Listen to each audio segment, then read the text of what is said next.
je pense que le vrai fantasme de l'entrepreneuriat, c'est de le faire pour la fame, c'est le faire pour réussir. Il faut le faire pour ce que tu fais au quotidien. Il faut le faire parce que tu as envie d'échouer tellement fort que tu vas réussir en grand. C'est ça la différence entre les fantasmes et la réalité de la création d'entreprise.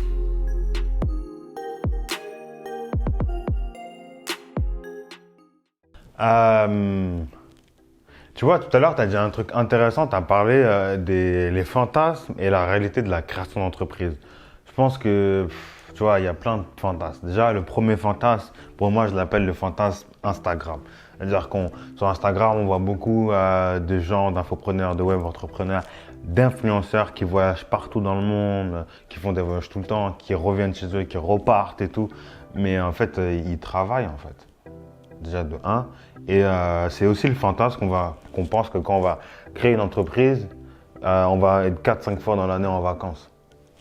La réalité de terrain, c'est qu'au début, c'est très routinier. Tu travailles entre 80 et 90 heures quand tu démarres. Et c'est facile de démarrer, hein, de créer une entreprise. Ça prend quelques heures sur notre entreprise. Mais ce qui est maintenant difficile, c'est de sortir de terre toute une ville. Parce qu'une entreprise, c'est un peu comme une ville. Tu dois sortir de terre, tu dois sortir de l'inertie pour créer un produit, un service, en parler aux gens, faire ton pitch, tu vois, ta com, etc. Donc au début, c'est comme si tu essayes de sortir une ville de terre et tu n'es pas en vacances tout le temps. T'es rarement, quand tu es au début, tu vas pas en vacances la première ou même la deuxième année. Enfin, c'est rare. Ou alors, c'est que ton entreprise, déjà, au début, ça marche déjà super bien. Après, ça dépend, tu vois. C'est pas gravé dans le marbre. Après, je pense que c'est facile de créer une entreprise, mais c'est, c'est facile de créer, mais il y a une différence entre créer et rendre une boîte rentable. Là, c'est pas pareil. Et beaucoup de web entrepreneurs, d'infopreneurs peuvent te faire croire le contraire sur Insta. Et ça, c'est un fantasme. Je suis pas. T'as vu, je suis pas.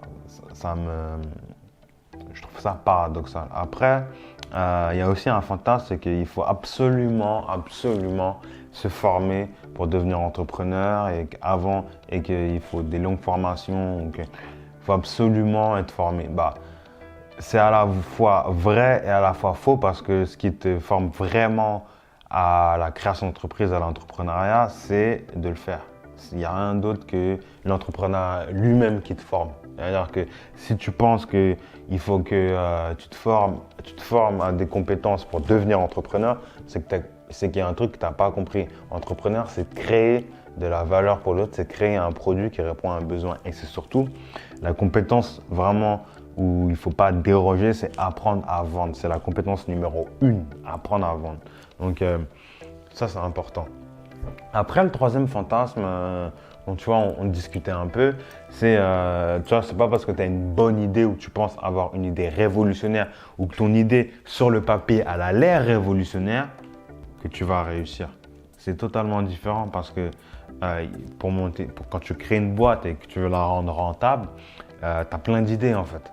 Et c'est pas une idée sur par exemple, une voiture à l'eau avec une énergie 100% verte où tu crées de l'extraction des matières premières jusqu'à la destruction de la voiture.